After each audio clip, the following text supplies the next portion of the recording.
Good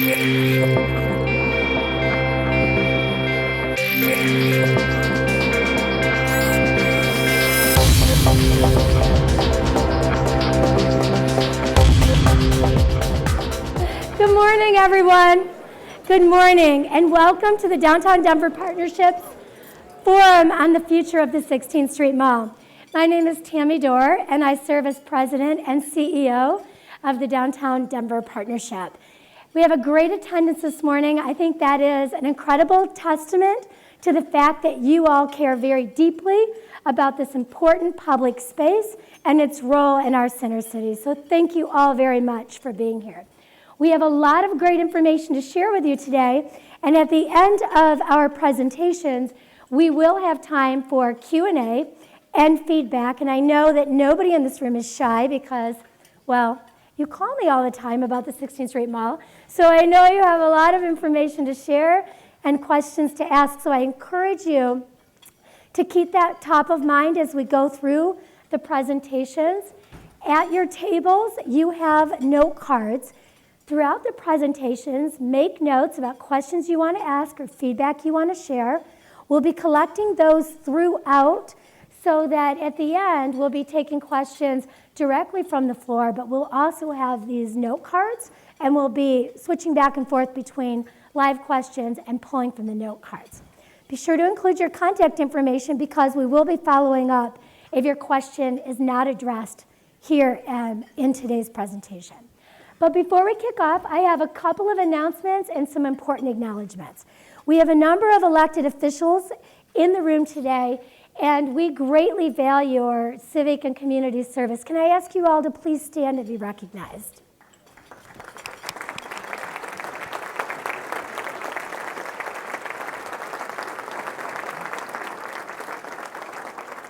Thank you. At the Downtown Denver Partnership, we have an absolutely incredible board of directors, as well as at the Downtown Denver Business Improvement District. I'd like to acknowledge our board members with special recognition to our board chairs, Joe Vostries, Walter Eisenberg, Rob Cohen, Bill Mosier, and Dorit Fisher. Could all of the board members of the partnership in the bid please stand and be acknowledged for your leadership?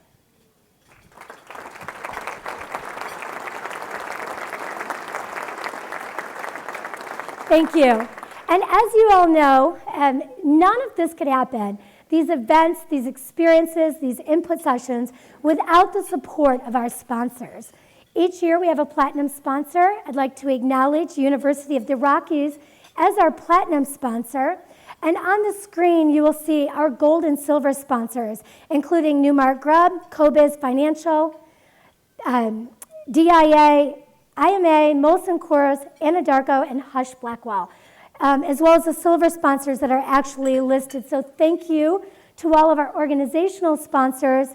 And today's forum sponsors, Colorado Health App, Beacon Capital, with special contributing sponsors, CoBiz Financial and GART Properties.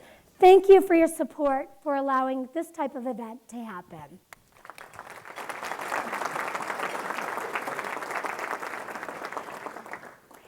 At the very heart of the organization are our members, a group of very committed private sector leaders that understand the importance of building a strong center city.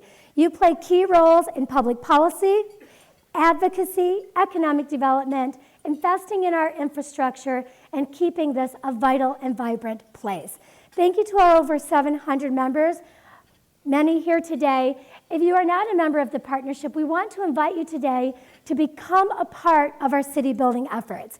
We have a table set up in the lobby, so please take a moment to step in and make a difference and bring your voice to the table, because we need everyone here to make a difference and to continue to build this great center city. Just a couple updates on the partnership before we kick off with our program. Since our last forum, we've had some big events and some great movement in terms of our activity. We went to Amsterdam with our partners from the public sector to explore bike lanes and learn how we can better implement that infrastructure and culture in our center city. We brought over 500,000 people downtown for Taste of Colorado, our 32nd annual event. And Denver Startup Week, in our 4th year of co-producing this event, now has over 10,000 participants, close to 11,000, the largest free entrepreneurial event in North America. So thanks for your support. These types of programs and events are absolutely making a difference. So let's kick straight into our program. Today, I'm going to provide you with an overview on some of the history of the mall and some important facts and stats. That will give you a baseline as we talk about where we've been. We'll move on to where we're going. And as many of you know, today is Back to the Future Day. So the way we see it is we're looking back and we're looking to the future. We just don't have the hoverboard skateboard with us today. But after that overview, we'll welcome Dave Genova to talk about upcoming mall infrastructure changes, the Downtown Security Action Plan overview produced by KPMG with Bill Zizek, the 16th Street Mall experience. We will take a look at what the mall is today, and with Jeff Reesum and Brad Buchanan from the city, we will talk about where we are and where we're going for the future. And then at the end, we will move into the moderated Q&A, which is an opportunity to both ask questions and to share feedback. So we want both. We're collecting it all matters, it all makes a difference. The mall is actually led by 4 key partners: the Downtown Denver Partnership, the Business Improvement District, the City and County of Denver, and RTD. It's important to know that as we go through today's presentations, so you understand the many perspectives and the complexity it takes to manage a space that is 1.2 miles long and is truly our city's main street. The 16th Street Mall Steering Committee was founded in 2010 after the completion of the 16th Street Mall Plan. And the chairs of that committee are Bruce James, Rob Duncanson, and Bill James. And some of those individuals are here today. But I do want to acknowledge and give a round of applause to the committee that's worked so hard to drive forward the initial findings in that 2010 plan. So how about a round of applause for that great group?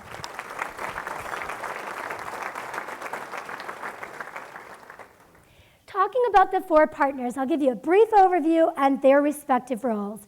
The Downtown Denver Partnership's role is really one of advocacy and stewardship, driving economic development, finding ways to activate this important space, but we also manage the Business Improvement District's programs and projects, and we invest in the infrastructure. Recently, we just funded lighting in 8 of the alleys on the 16th Street Mall. The Business Improvement District, which is a 120-block area of downtown, funds over $2 million annually in cleaning and maintenance activities. They also fund the ambassadors that you see in the yellow shirts. You'll recognize the cleaning crew in their purple shirts, but also social service outreach, off-duty officer programs, and all permitting on the 16th Street Mall. So think about vendors, patio cafes, etc. The City and County of Denver actually owns this public right-of-way. They provide police protection, and they also invest in the transit lane maintenance of the actual 16th Street Mall. They also serve as key advocates and stewards of this space. RTD, well, that's rather obvious, right? This is a fixed guideway, and they provide this very important shuttle system, which a lot of the funding for this space in the transit lanes comes through the work of RTD. They operate the free mall ride over $12 million per year, and that pays for the majority of the transit lane repair cost. The 16th Street Mall was actually initially discussed. Anybody have any idea what year? 1959. Is that on that sheet, right? 1959. We began planning it in the 70s, and it actually opened in 1982. You know, nobody will ever say that Denver doesn't really stick to a vision and work hard to bring it to fruition, because that's a really long time. But the original goals of the mall, and I don't know how many of you have actually seen this before, were really to enhance an urban space. Downtown was in a period of decline, and we were really looking for something from the public and private side to really change that period of decline. Help downtown retailers compete with suburban retail centers, and also reduce congestion and pollution. There are some in this room that will remember that there were a massive amount of buses going up and down 16th Street throughout the day, and how could we address that in a more efficient manner? Some of the facts. So in terms of people and business, there's a lot of information you can find on the newly released infographic that is at your seats. But in terms of people and business, a core component is how do these businesses thrive, because they, in essence, are a way to activate the space. And when you look at it, we are thriving. Over $15 million in sales tax revenue is collected in 2014. That's a 45% increase over 2010. So you can see that this is actually growing. Retail vacancies are actually very low in this space. Facts about the RTD Free Mall Ride: 14 million annual ride passengers. And you'll see at the bottom on the infographic, it will show you that during the week we have about 45,000 riders on the 16th Street Mall shuttle. The overall environment. You know, this is something that is easy to take for granted because you're out there and you're seeing trees and you're seeing planters, but the cost to maintain this space is significant, and the four partners invest millions of dollars a year to take care of this space. 400,000 pavers, that's your trivia for the day. But also, keep in mind, we have 325 planters and 235 trees make up that urban forest on that street. Well, where do we go from here? You've got the background, you know the history, and we know that you all care about this space. But this is about a tale of two malls. As one would say, it is the best of times, and it is the worst of times. In many ways, the mall is thriving, and in many ways, the mall is challenged. We as a community need to come together to find a way to overcome the challenges and leverage the amazing opportunities that exist in this space. Let's take a look at what we as a community are seeing in this space day in and day out. A typical month in the summer can see hundreds of camping and sleeping individuals on the 16th Street Mall. We receive feedback such as, "I don't eat or shop downtown ever. I'm embarrassed about the 16th Street Mall." And finally, concern over panhandlers, solicitors, large groups of individuals that gather at times can make it feel safe and unwelcoming. That's a part of the mall that we all know exists. But there's another part we know exists as well. This beautiful space that is filled with people in sidewalk cafes, spending time together, meeting on the streets, engaging, just absolutely packed with energy. I've been through the 16th Street Mall many times and have had only pleasant experiences. Downtown Denver's awesome. The 16th Street Mall fully activated for the Meet in the Streets event. 10,000 plus people here to really engage and enjoy the space. And then families. A lot of families spending time in this space, expressing that they always feel safe on the mall. So what's wrong? We've got one part of the mall just absolutely thriving, and we've got another part at different times of the day, not so much. We as a community are committed to coming together to find a way to make sure that every day and every experience is exactly what you see on the screen now. So let's talk about its future. Let's talk about what we know isn't working, and let's talk about where we go from here. Going to kick off with Dave Genova, the interim executive director for RTD, because we've had some significant plans in place for mall infrastructure improvements. So let's start with the basics. Please welcome Dave Genova to the stage. Thank you, Tammy. Good morning, everyone. Good, and thank you to the partnership for inviting us to speak. And I'm going to just really talk about what's happening with RTD, a little bit of our operating characteristics, and then talk about some of the things that we have planned and going on the mall. But first, to just put some things in perspective, I want to talk about the role of the mall.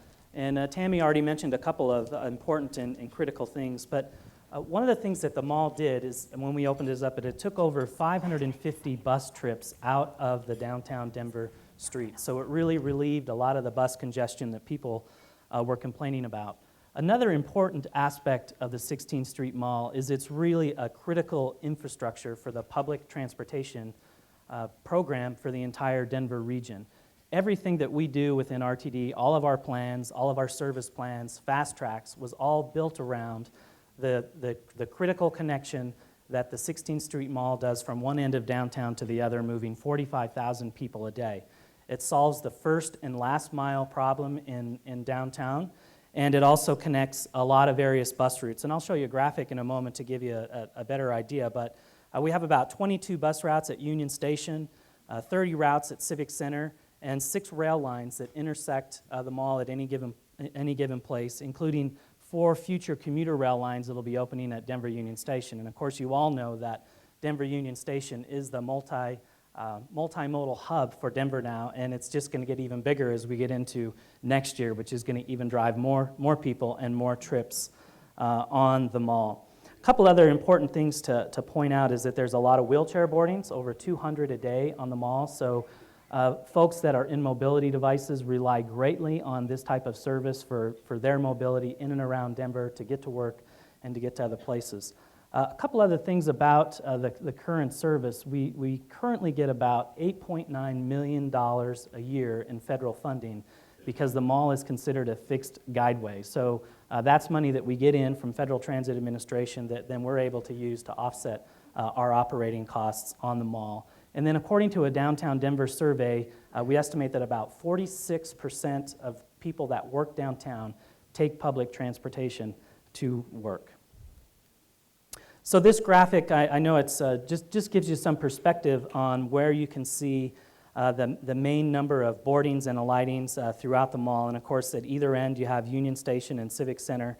But what's really important to note is that it's not just happening at Union Station or at Civic, but look at all the activity that occurs just about every block along the mall where people are getting off and getting on. So those circles that you see that are green and somewhat yellow or orange represent, in terms of size, the number of boardings and alightings that are happening along the mall. And then also, there's also a variety of bus routes that intersect along the mall, as well as the light rail and other locations at the end.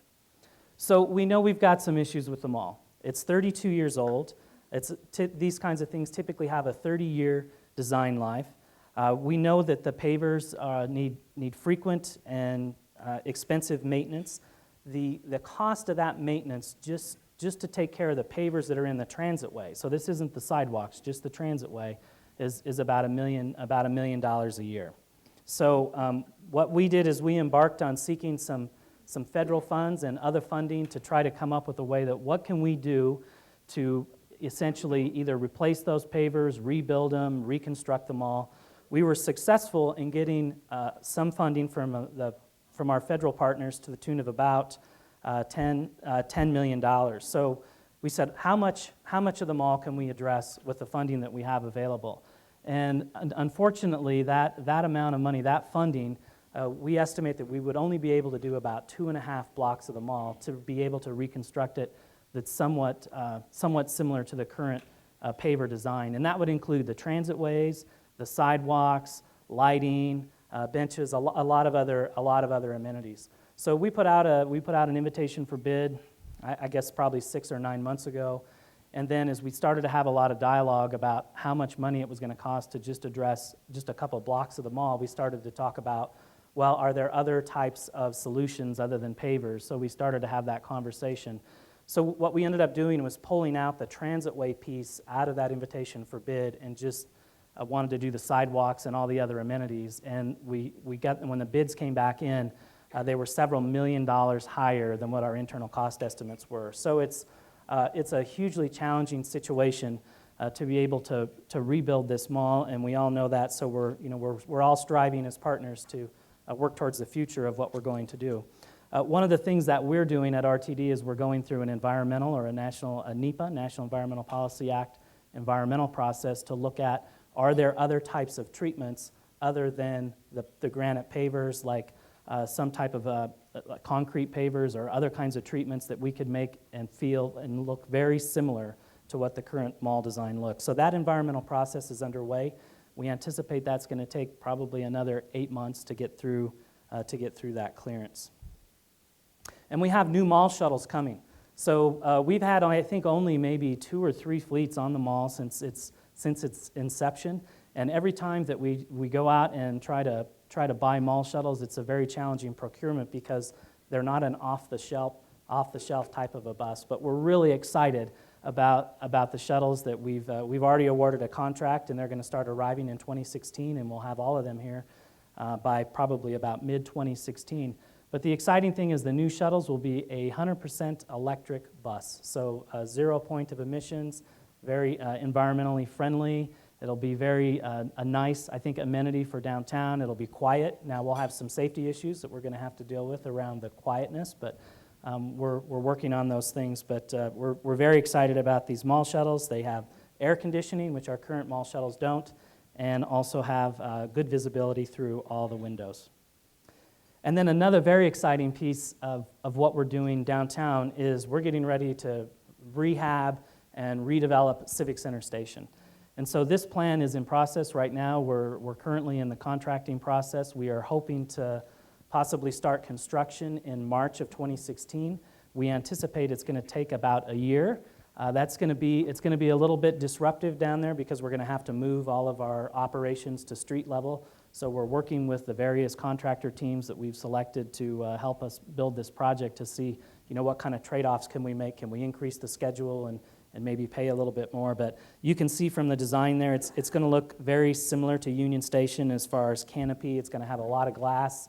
You're going to be able to see in and out of it. We're going to level out that hump that's at the corner of Colfax. And so we're not sure what's going to happen with that space, but we have there's master area planning going on to talk about that. But we're very excited because we think that's really going to enhance the civic side of the mall and really build it up. So one thing we need to talk about when we talk about the mall is what's going to happen for future projections for transit. Well, in 2016, RTD is going to be opening 5 lines.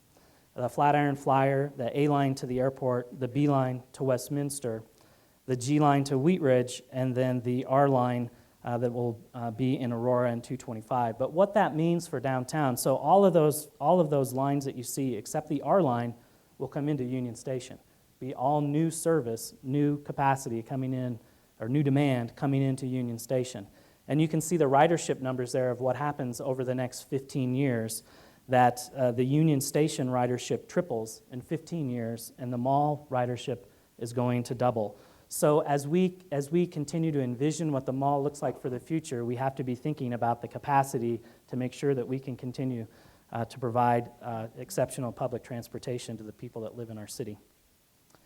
And then there's a project that actually, this is a City and County of Denver project that they asked me to speak about a bit. So City and County is leading this project to replace all the lighting on the 16th Street Mall. And you can see from some of the detail on the slides there, it's going to be LED lighting. It's going to be much better than the lighting that currently exists. And so hopefully that's going to be a short-term help or fix on the mall that's really going to improve it in the very near term. And then they're hoping to have that project begin in 2016 with the funding coming from the downtown TIF.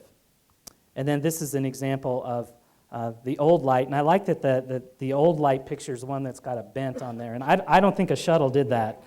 I think it was a trash truck or something. But so you can see the old and then what's going to be replacing it with the new.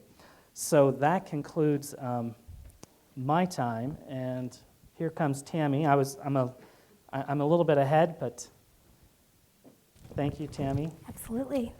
Thank you.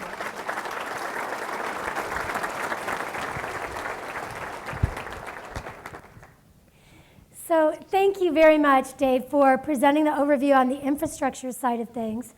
Now is the opportunity for us to really take a look at the space as it relates to safety, security, and the perception of safety and security which we refer to as consumer confidence.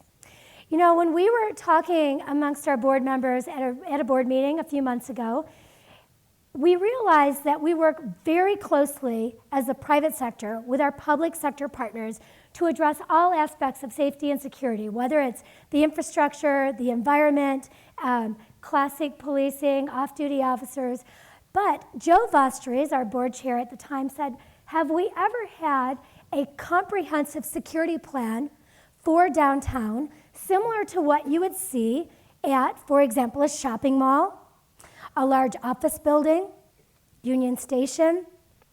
And at that moment, we realized that we've never actually had a holistic plan, although we've worked extremely collaboratively on all different components related to security. And most importantly, what I want to express today is that we know and we have heard the concerns that exist around the 16th Street Mall related to security, safety, and consumer confidence. The partnership on the private sector side and the city on the public sector side take this issue extremely seriously. And before we kick off into this section, I do want to take a moment to acknowledge our amazing team from the police department, led by Chief White. Gentlemen, thank you for all the great work you do. Commander Lopez, thank you.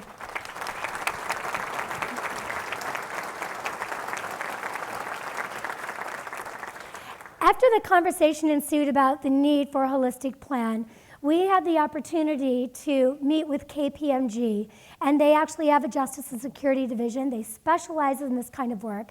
And in a moment, you're going to hear from our consultant about the plan that we've worked together on with RTD, the city, and many of our private sector partners. Bill Zizik will join us from KPMG, and he is going to also give you some background on who's served on that committee and how that program is actually has been funded.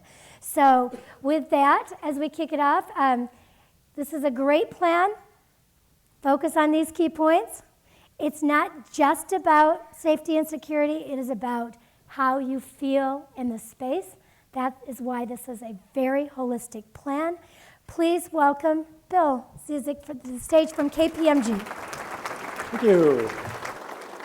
All right. So I'm briefing from an iPad, so bear with me. So good morning. For those of you who haven't had the chance to meet, my name is Bill Zizik. I'm a director with KPMG's Justice and Security Practice. We are a national and global network of security consultants and practitioners, including folks from former law enforcement, homeland security, and other various types of roles. We've had the privilege to work with the Downtown Denver Partnership and the members of our Security Plan Action Team over the past 4 months on this project, and we really consider it a privilege and applaud their leadership in spearheading this effort. What we've done is put together a series of tangible, actionable recommendations that represent essentially a compilation of ideas that we heard from this group, from survey respondents, from a whole host of individuals to say, and as well as looking at other cities to say, what do we think are the best ideas that we can put forth? And then, of course, those will have to be vetted, assessed for feasibility of implementation, and then put into motion. But before we get into the plan, let's talk a little bit about the process and a couple things to keep mindful of. The first was that this was really, from the standpoint of safety and security for the partners to come together, an unprecedented opportunity for a collaborative, comprehensive, inclusive, and really, we hope, innovative approach to addressing this particular problem. You see the names of and the diversity of the Security Action Plan Task Force members that we had. And there were hundreds in addition to that contributed to our process. But before we get into the plan and the process, let's talk a little bit about context, because that's very important. When you look at the statistics, Denver, for cities of its size in the U.S., is very safe, extremely safe. And you have a reputation of being so. One of the things that we want to recognize, though, that we heard loud and clear, is that we understand that when people don't feel safe and that consumer confidence, as Tammy said, is not there, that the job isn't done and that we want to keep working at it. Secondly, the Security Action Plan is really a tool. It's a management tool that helps the private sector partners support, complement, and augment what our public sector partners are doing relative to the Denver Police Department and many others. that have security contingents in the downtown area. And it really just adds that additional emphasis on consumer confidence and on the feeling of safety.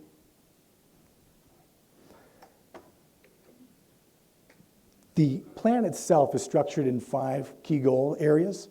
The first being infrastructure and environment. The second being communications, education, and responsibility. The third, regulation and enforcement. The fourth is around information sharing and coordination. And of course, the last is around strategy and management of how we actually implement the plan. But we'll talk a little bit more about that in a second. Let's talk first about the comprehensive approach that we took, the process to develop this. So you'll see on the slide here over 300 stakeholders, and many of you in this room that spent a lot of time with us in this process. We really want to say a big thank you to you. This process would not have had the credibility, the insight, and understanding of your day in and day out scenarios and interactions with things that make you feel unsafe or insecure. And so we really are appreciative of that, and it was essential to helping shape the plan.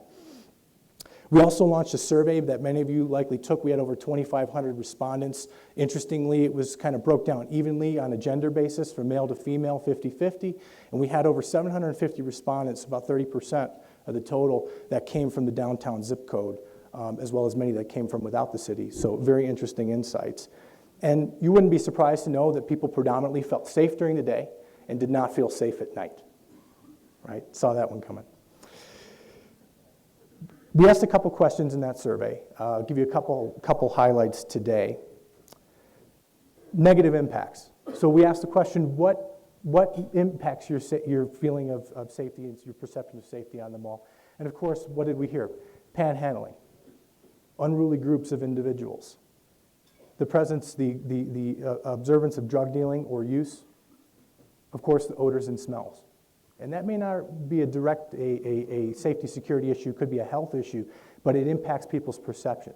So it gets back to the reason why this has to be a holistic and comprehensive process. When we asked folks what made them feel safer, of course, at the top of the list was highly visible Denver Police Department officers that are walking the beat, that are on bicycles, engaging with citizens, and showing them that this is a safe place and it's stewarded and guarded. Second at the top of the list was, again, an environmental concern, improved cleanliness of the particular space. Third was downtown security personnel. So these are if you think about the pavilions or Union Station or Larimer Square, these are the private security individuals that you see in uniform that are also helping to steward that space. And then, of course, improved lighting, especially back to the night point, and then alley conditions in terms of overflowing dumpsters, in terms of the odors and smells.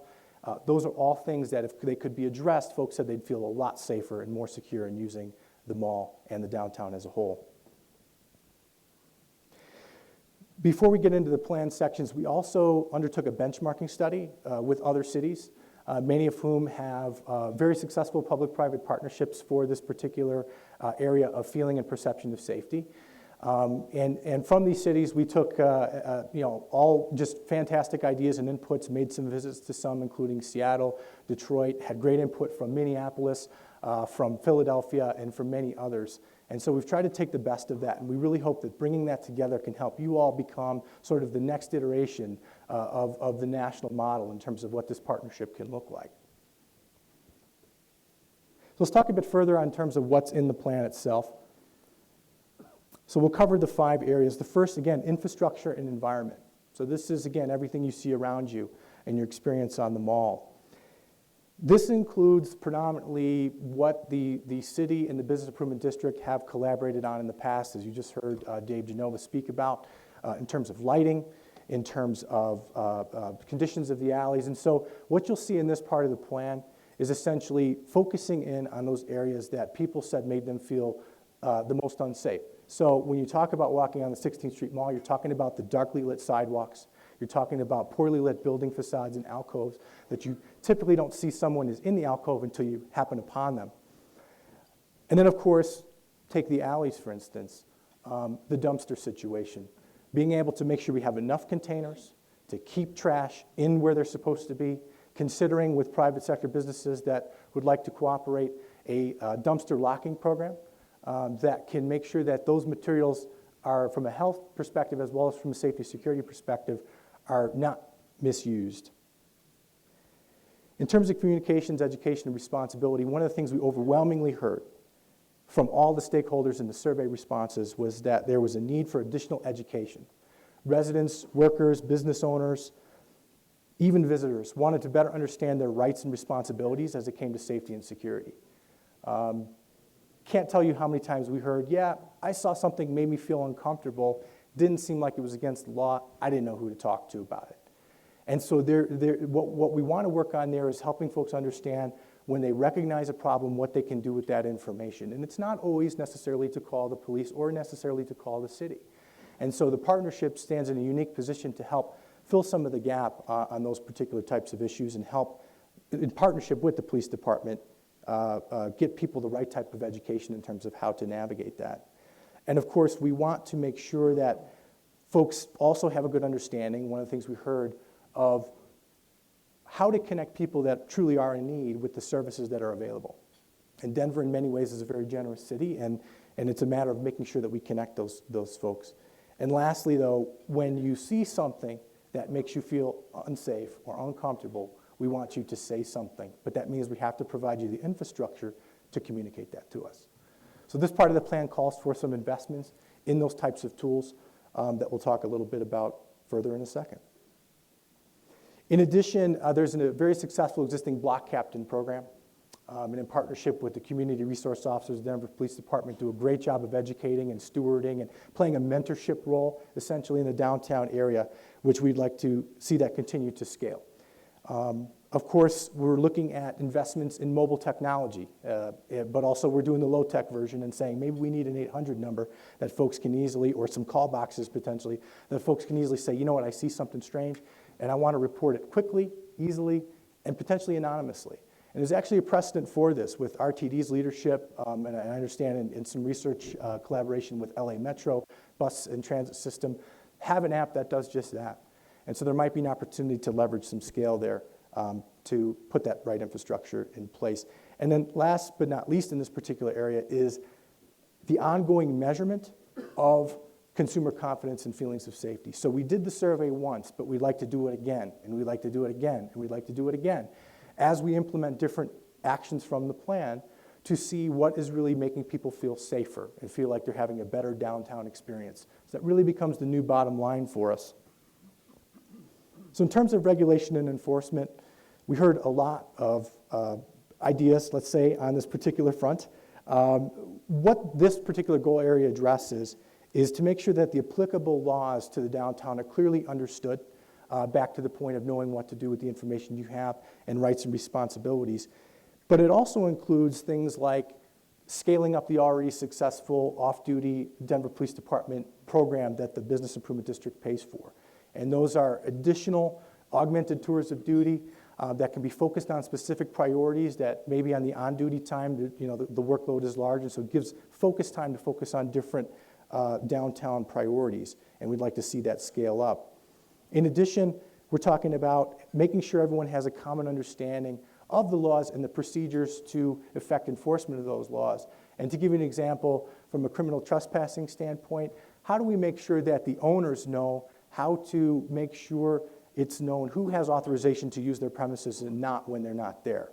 And that helps law enforcement do their job, and it just helps for an overall safer environment, knowing that we know who's supposed to be there and who's not. That's just a small example. In terms of information and coordination, this goal addresses how we share information. And a lot of that already happens. There are very good circles of information sharing, but what we'd like to do is make sure we leverage that completely. And the partnership, again, in its central role can help do that. And we're not talking about necessarily criminal intelligence or information, but we're talking about, again, the see something, say something type of information. I had somebody in my hotel, they looked like they were going to steal something. That type of information that gets shared, we want to scale that up to make sure everyone is abreast of sort of the trends and threat landscape downtown.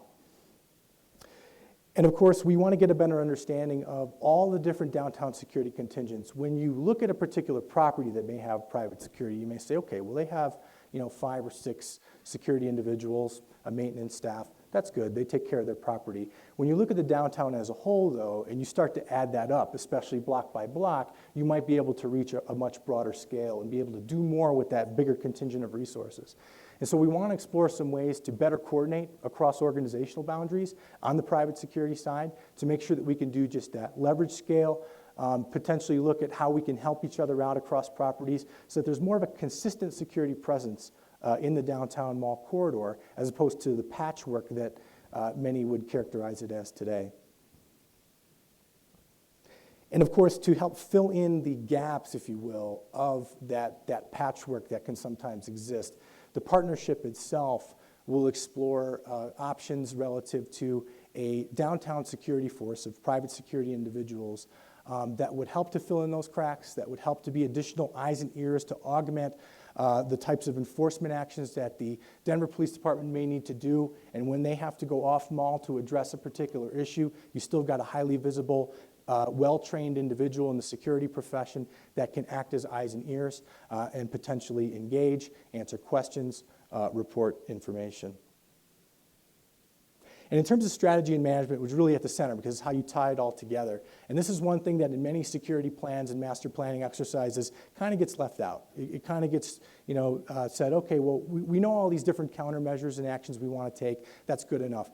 This particular central point, pillar of the plan, talks about the partnership investing in some core, a small team of core but dedicated individuals that will focus on security full-time in coordination with the private sector stakeholders. We feel that that's very necessary. This is, make no mistake, there are issues that have to be addressed. There's consensus that has to be built around different actions that get implemented, and that requires a full-time staff. It'll continue to be augmented by all the good work that the partnership staff and many of our public sector partners do today, but it really requires that level of investment. And of course, the task force members whose names we put up at the beginning, we would envision that role, collaborative, comprehensive, inclusive governance board, if you will, continue in terms of the stewarding and oversight of the plan. And as much as we want to look into the crystal ball and say, all of these action items that we have in the plan are, good to go and they're going to last you for the, 24 to 36 month implementation period, we know that that's not the case, and you need to have a senior board that can help lead and make sure that the plan is tracking to what its intentions are. So as we turn to implementation, we're really hoping to make a significant impact in the early part of the next 24 months. The recommendations in the plan will continue to be vetted by the stakeholders, and this will really be a living document that will evolve over time. And we feel that the plan, one of the key underpinnings is that the partnership that exists today, both across public and private sector, is really a precursor and a prerequisite to make this a success. And we know that this is just one additional milestone in the relationship and evolution of the downtown partnership and all of its stakeholders to make sure that downtown Denver is a place where people can not only be safe, but feel safe. So with that, I'll turn it back to Tammy. Thank you very much. Good speaking with you. Thank you. Great. Thank you, Bill. All right, so before we go any further, I want to obviously thank Bill again and Mike Barrett from KPMG, our board member. They've been amazing partners in this process. I'd also like to acknowledge Kate Barton, who's in the back of the room. Kate, if you could raise your hand, who has project-led the Security Action Plan process on behalf of the partnership. And then finally, to acknowledge our funders of the Security Action Plan, which included the Downtown Denver Partnership, with added support from RTD, the City and County of Denver, the BID, and Brookfield Properties. So let's give them a thank you. It truly is a public-private partnership process. Now, before we go any further, I want to remind everyone that you do have the cards at your tables, and there are individuals around the room that are holding up the cards. You can see them. If you've made a note on some feedback or have a question on your card, could you just hold it up, and the team will be around to grab those. so that we can keep collecting them throughout. Great, thank you. All right, so we've had an opportunity to talk about the infrastructure, and we've had an opportunity to talk about security. And now is a great chance for us to look at what the overall experience is on the mall, how we create an environment where people want to come there and stay longer. And that is where the mall experience study comes in. This is about the future of the 16th Street Mall. We have a great leader in Brad Buchanan, who serves as the Executive Director of Community Planning and Development for the city. The city's led this mall experience process in collaboration with the partnership, with a great project manager, David Gaspers from the city, and John Desmond representing the partnership in collaboration with the city. So a great team, but certainly led by Brad Buchanan. Please welcome Brad to the stage to begin the process of giving you the overview of the mall experience study. Welcome, Brad. Thank you. Good morning. So the mall experience is actually part of three catalytic projects that the mayor has put together called under a theme of Activate Denver's Urban Core. The mall experience that we're talking about today, the next stage, and the outdoor downtown. The outdoor downtown in partnership with Parks and the Downtown Denver Partnership. We're here today to focus on the mall experience. The next stage is the Performing Arts Center work. These are just three significant projects downtown, a lot going on downtown right now. So our process has been to look at and analyze other great people places on the planet, everywhere, to look at how we're performing, what are they doing, what is the experience of those places, and you can measure those things. You can identify statistically how successful a place is. You can measure the things you care about. So this process is very much data-driven, and Jeff Reesum with Gale, who I'll introduce in just a minute, is going to get into some of that.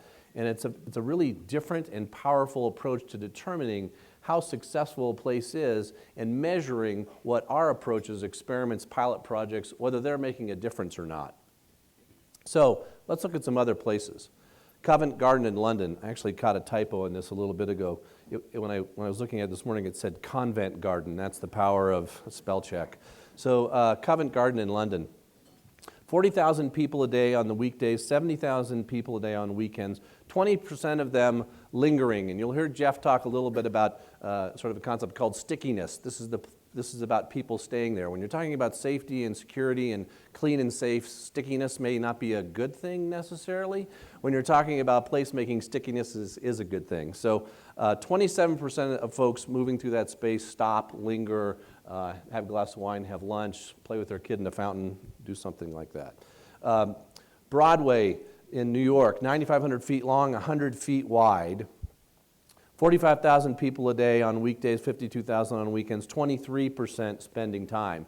And Gail actually has been involved with some of the work along Broadway and Times Square, and if you've been tracking the articles in the New York Times, you know, there are pluses and minuses that come with this. You bring a lot of people, more issues show up. And so there are these issues of what happens when lots of people show up in a place at the same time. You get people issues with them, and so they're working through those, but they're good challenges to have, and New York's doing a great job with that, and Gail has been very much involved. But 23% of the folks lingering. Stroget in Copenhagen, 3,588 feet long, varying from 40 to 110 feet wide, 72,000 people on weekdays, 81,000 people on weekends, 35%, a very sticky place. So how does the 16th Street Mall perform compared to these great places on the planet? We are about a mile long, 5,300 feet, and 80 feet wide. And every time I look at those dimensions, all I think of is if you're throwing a dinner party, that is a tough table to sit. 28,000 people passing through. This is between Champa and Stout. Dave talked about 45,000 people a day on the shuttle bus, and only about 1% of the folks lingering. It's dramatic, the differences. So what does that mean? And how do you address that? And do we want more people spending time on the mall? And if the answer is yes, what are the kinds of things that attract people and draw them to it? 45,000 people a day, a bus during peak hours every 90 seconds, headways, and every 90 seconds at each block. That's why it's so incredibly convenient. And a critically important piece. Whatever a successful solution is for the 16th Street Mall has to keep the traffic, the travel count that Dave talked about, critically important piece to our first and last mile downtown that cannot be negatively impacted. So this process, it's a different one.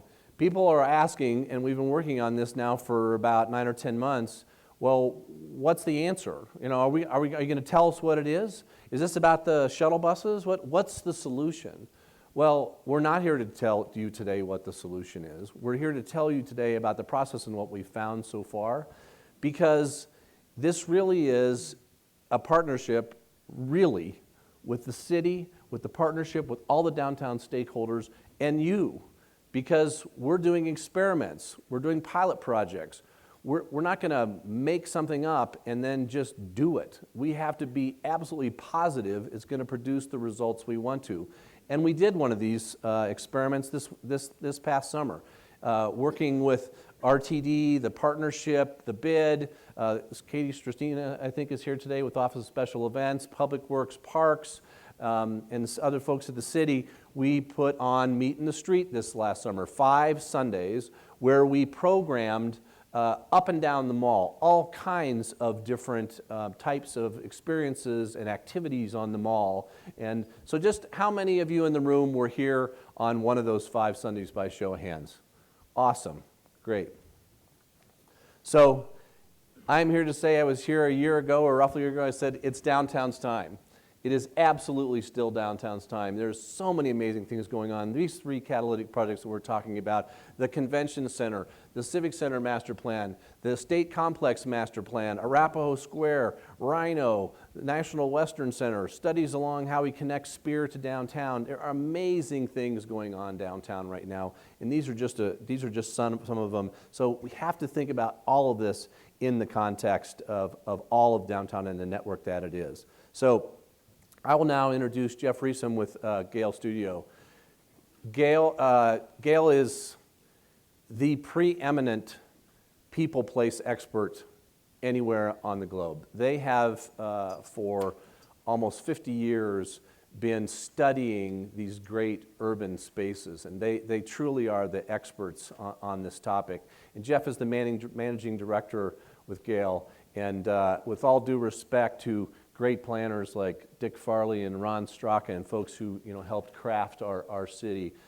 Jeff is one of the most talented planners I've ever known, and I think you'll really enjoy hearing from him. He's from Copenhagen, but he was born in Denver and grew up in Pueblo and went to CU Denver, so he's a local boy.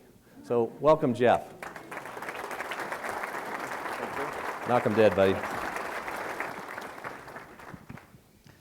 All right, pretty typical way to come back to Denver, right? You start here, Pueblo, Copenhagen.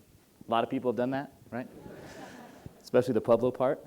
There's a few other Puebloans around, I know. So, all right. So what I want to do is go into a little bit more detail about this process, about some of the things that we're learning, and about some of the guiding principles that are shaping our thinking. Just very briefly, about a few overarching elements of our practice. It's all about people. It's about experience. It's about life. It's about meeting, interacting, spending time alone. It's about the city at eye level, not necessarily the city from above or just as a plan, but as the human experience. So I love this title of the work about the mall experience, and that's really key to our work. And as, just to reiterate what Brad mentioned, new outcomes, if we want something new, if we want to respond to Denver in 2015, which is a very different place than it was in 2010, and it's evolving even quicker, faster than ever before, we have to have new processes to get us there. We can't expect something new and great is going to happen by doing the same old status quo, and we're just thrilled to be a part of a very very functional partnership. And we talked a lot about that, but I work in many cities around the world, and I can really tell you that here the level of constructive and meaningful dialogue between private and public sector across city agencies, so many active citizens like yourselves participating in this, you really can't take it for granted. And it's really quite special. And there's a whole lot of opportunity that comes from that really cohesive partnership that is taking place throughout the city across agencies like I'm talking about. So we work to try to build processes, like I said, in some cities it's more challenging than others. Denver's been great in that way, around common challenges, inviting new actors to test ideas, including a broader group of stakeholders that don't always participate in these type of things, and really learning and adapt solutions for a better city. So this is an example of a prototyping festival process that we put on in San Francisco last year that I'll also talk a little bit more about towards the end of my time here. Measure, test, refine. That's what this is all about. We've done a lot of measurement. City staff partnership have done extensive, comprehensive measurement of life along the 16th Street Mall, along all of downtown. We've done some tests, and now we're in the refinement category. Now we're in the refinement stage. So this shared experience, we tried something new here in the city on July 19th, I think it was. We went out and experienced the Meet in the Street all together. It was Sunday. You see folks in their shorts. Everyone had time on Sunday to spend out on the street and really understanding what worked and what didn't. And I think this is really powerful to have shared experiences, common vocabulary, can point to that day that we experienced that thing together, and then talk about what worked about it or what didn't. So this very, very productive relationship that's really cohesively joining together interests in the city also needs a guiding vision, which I think Tammy and Brad and others have very clearly articulated, and it also needs some really clear principles to guide that vision. And so I'll walk you through those principles. The first one, mile-long stretch of street, right? How do we provide a series of experiences? Something different if you touch the mall just for a few blocks, if you come from an adjacent neighborhood, if you go along the whole stretch of it, how do you have a series of different opportunities for different experiences and that vary throughout the day, the week, and the year, that really accentuate streetscape differences and these adjacent these neighborhoods that are growing so rapidly in downtown. So this day, week, year thing. Actually, right now we see that on weekdays, the mall is especially a lunchtime destination, but doesn't really attract as many people as it could be throughout other times of day.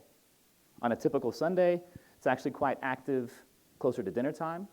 But what we saw during some of these Meet in the Street tests is that the mall was more active for an extended period of time, really all afternoon. And we see that that's a time of day when people have leisure time and they make decisions about where they want to spend their time. And so when we see people choosing to spend time at that portion of the day, that tells us there's an invitation there that's attractive to a wide variety of folks. The street is different. Actually, we have at least 4 different sections along that mile stretch. So can we accentuate that? Can we take advantage of the fact that the buses are sometimes in the middle, sometimes on the edges? There's sometimes asymmetrical or symmetrical sidewalk spaces. Can we accentuate that difference to provide these series of experiences? And then again, can the mall be a resource for these neighborhoods? Can the people that live in lower downtown use the 16th Street Mall as an outdoor living room, as an attractive and premier public space in the city, in maybe a different way than the folks that are living or working in the commercial core would? Can the street respond to some of that neighborhood character? Providing transport choices. Mobility in 2015 is really all about choice. How many different comfortable, convenient, safe ways do I have to get from A to B, depending on if it's raining, if it's a sunny day, if I have to carry a bunch of stuff, or if I'm just going to a meeting? Transport choice is the key. And how do we really make sure that we're accommodating the most vulnerable users? And so those are the ones that don't have a lot of metal around them, right? Pedestrians or cyclists. If we take care of them, then we'll be able to take care of the other more protected folks as well. And so We know this to be true. We actually, the partnerships surveys that a quarter of all households have no vehicles, and that 46 or 60%, I guess it depends on the data that we take it from, use transit, walk, or bike, or carpool to work downtown. So we know that people are demanding choice, and the question is, how do we investigate that transportation hierarchy? Can we create an more even playing ground for moving along the street in different modes of transit, and also for opportunities to stay and spend time? We know that there's a ton of use of the shuttle. We've talked a lot about it, 45,000 riders a day, up to every 90 seconds. But somehow the median really isn't very actively used, either as a place to spend time or to walk through. How can we investigate ways to balance that out a little bit? Invitations to spend time. This is a key word in all of our work, invitations and empathy. So understanding that what invites you might not necessarily invite another person. So how do we, and the challenge in public space is how do we create such diverse and open invitations that a lot of different people, regardless of socioeconomic background, race, age, gender, feel invited. And that's tricky. That's no easy task. But that's our aspirations. And we have this stickiness factor is one way that we can measure those invitations accepted. And we can actually see that the Meet in the Street work, when we were very conscientious, when we used a whole lot of effort and resource to provide invitations, folks from Denver accepted it. And increased this ratio of almost 50% more people spending time along the mall during one of those days than on a typical Sunday. So this is working, and the question is can we do even more, and can we translate some of that special events to more of the everyday use? Here you see some photos of that. Lively edges. So the public realm is directly impacted by the adjacent buildings around it.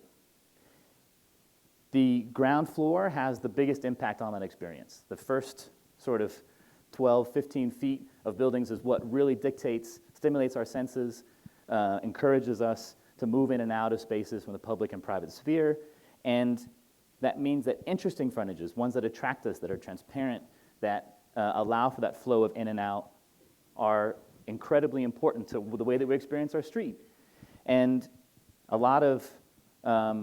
there's actually a whole lot of active uses along the mall, about 11,000 feet of things like shops, retail, restaurants, and bars that have really active and pleasant frontages, but we still have about 30% of them that, despite having active uses, don't have what we would characterize as being a high-quality frontage. So there's a low-hanging fruit there. There's opportunities to just increase that experience naturally and have it more congruent with the functions that are attached to them.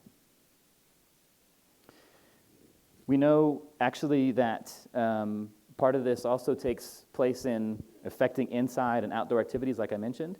And during this Meet in the Street test, we know that about 90% of the businesses surveyed, you could see all the little dots here, said that business was as good or better during this Meet in the Street test. So Principle 5 is about supporting a wider network of investment. This is about existing initiatives. Brad mentioned some of it. This is about inviting public institutions, the non-typical players that are still vital to the cultural and civic assets of the city. How do we invite them to say, hey, the 16th Street Mall can be your playground, your canvas? The partnership's already been working with Botanical Gardens to some extent on this on the garden block, but how do we do more? So not only invite these cultural institutions, but also everyday civic society, people that are interested in contributing and that can catalyze with their input to create a better street and a better city. And we see there's a lot of potential all through downtown to actively invite these institutions much more actively to not only collaborate in concert with the things that are happening along the 16th Street Mall, but maybe again also use it as a canvas or an outlet or a satellite of their location. It's incredibly important, too, to think beyond the physical boundaries of the street. It's not just about from building frontage to building frontage. For us, it's also about policies, right? How do we rethink maybe some of the limitations, liquor licensing, like for example, having to put big barricades around restaurants that serve alcohol? Can that be changed, maybe in certain areas? Can we encourage more mixed-use development and program adjacent underused sites at least some parts of the day? So, I think that, if I can go back, it's nice to be able to, Denver's got fantastic weather. It's incredible to be outside as much as you can in many places.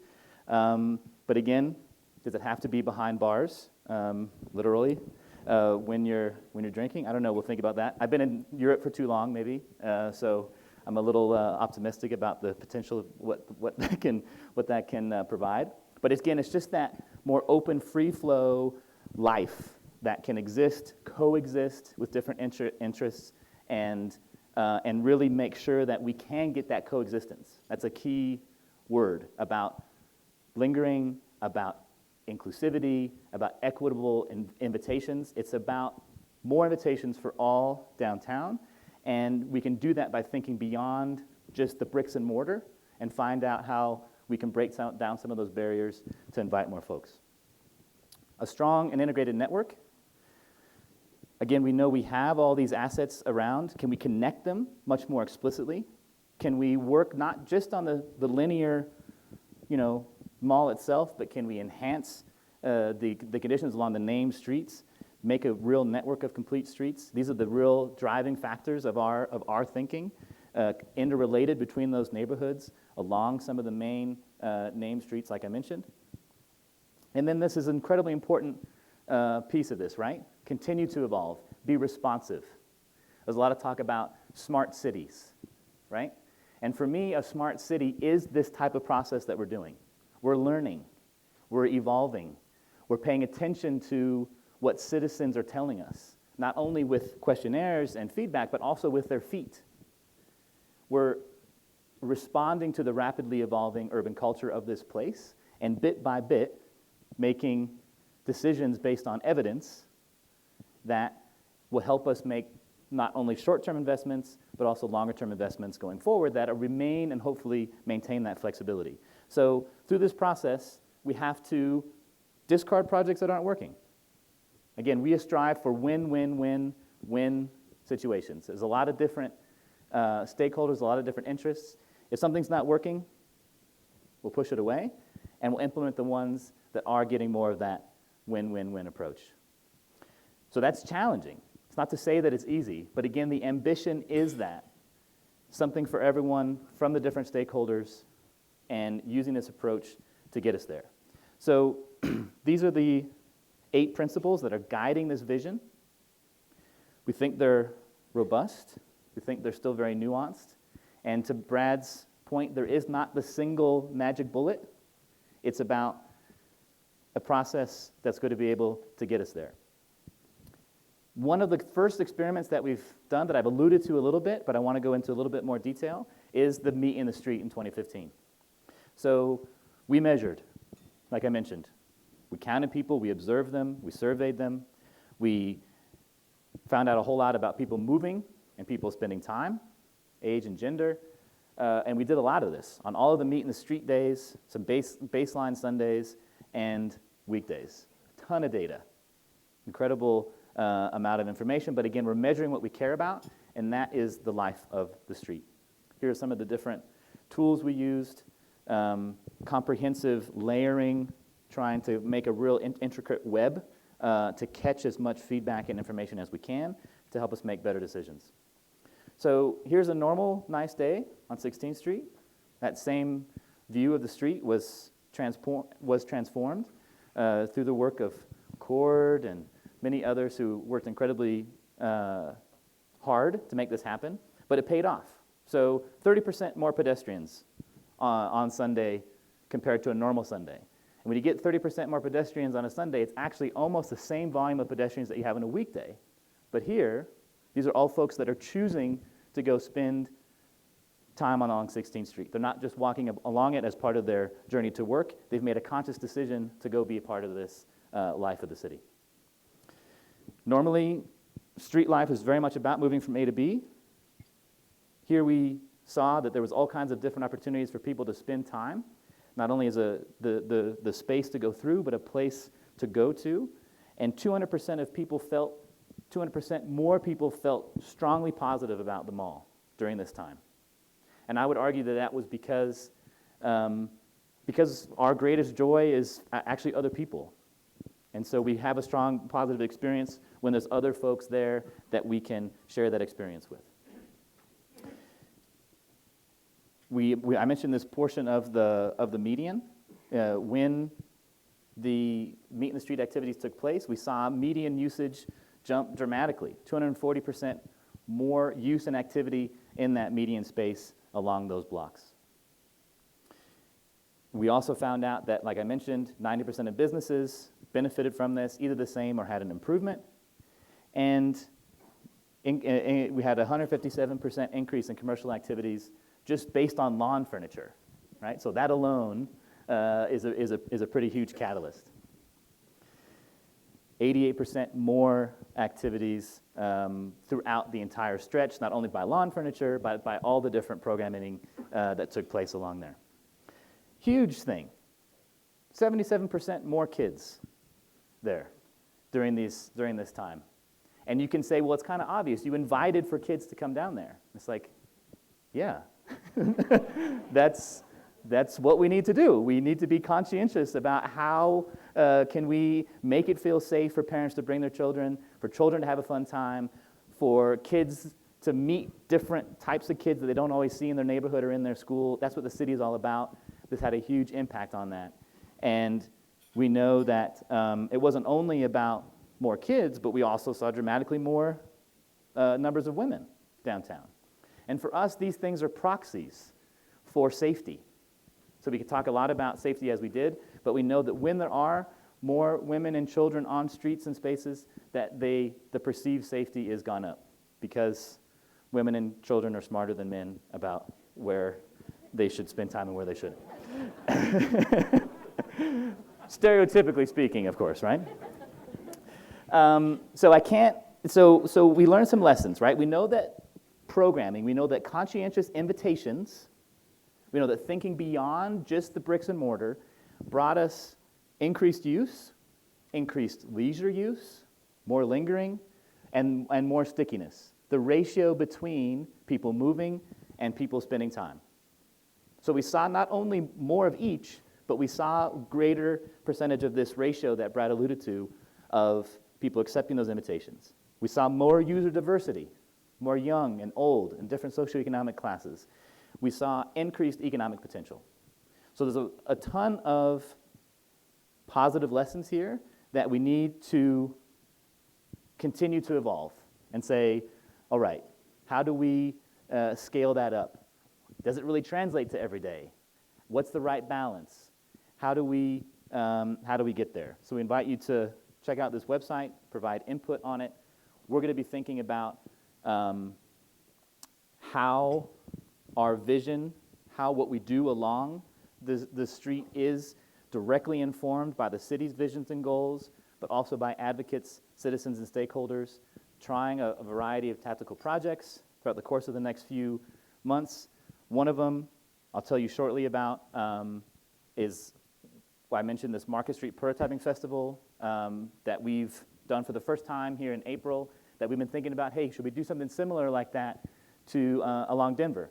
And to give you an example of or just to tell you a little bit about how that program worked, back to this for a second. So we were working on Market Street, incredibly challenging street as well, 300,000 people a day, transit, homeless issues, economic change happening there. And in California, you have to go through an incredibly long environmental review process. So we did all this work, and we finished the planning in 2013, and then we're like, great, now we've got to wait about 2.5, 3, 4 years to do the environmental review and to see if we can actually get this thing funded. Found out it was going to be $300 million project. So it's like, great, we can't just sit here for 4 years and not do anything along the street. So we created a program, a platform, in which we could invite different civic users, everyday citizens, institutions that I alluded to come be part of the solution, come prototype their ideas along Market Street. And so we established these very strong partnerships that already exist in the city between public-private sectors, and gave very specific design brief instructions. So we said, anyone could give us an idea, but it has to be inclusive. It has to be active at night. It has to invite for kids. It has to build upon community need. It has to strengthen capacity of stakeholders. And then we got about 300 ideas, got foundational support to give the top 50 of these ideas $2,000 to build it, to build their idea, a true one-to-one scale prototype. Here are some examples of it. Some were fun. This is a playground, but also teaches you about the topography of San Francisco. Whole lot of different climbing walls and opportunities for kids to take part. It is San Francisco, so there was a lot of tech also. This is like face recognition elements that could tell you if you were in a good mood or not. Fun, spontaneous karaoke, an outpost that taught people about the ecological vitality of the street, learned lessons about what food actually grows in and around Market Street area, climbing walls, all kinds of things that the Director of Public Works was very nervous about getting sued over, understandably so, but it worked out. It worked out as an incredible 3 days. We learned a lot of lessons from it, and this is just one of the examples of something that we're saying, hey, can we do this in Denver's way, maybe? Can we use this as a platform to invite many different folks to actively participate, to put in not only their ideas, but also their sweat, their labor, their expertise into trying to visualize what their future might be for the city. So that's just one example, but I wanted to mention it to hopefully spark some interest about it. And with that, we're finished for this part.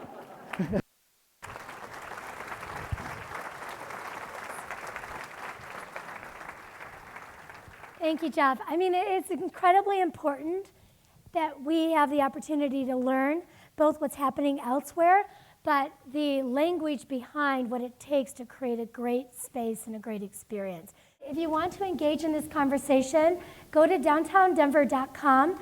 We have a platform called City Talk where you can begin to engage in this conversation, share more feedback, input. You'll also have links to any of the resources and idea sharing links that were represented earlier today in the presentation. You'll find all of that information there. Thank you all. Thank you for coming. Thank you again to all of our speakers.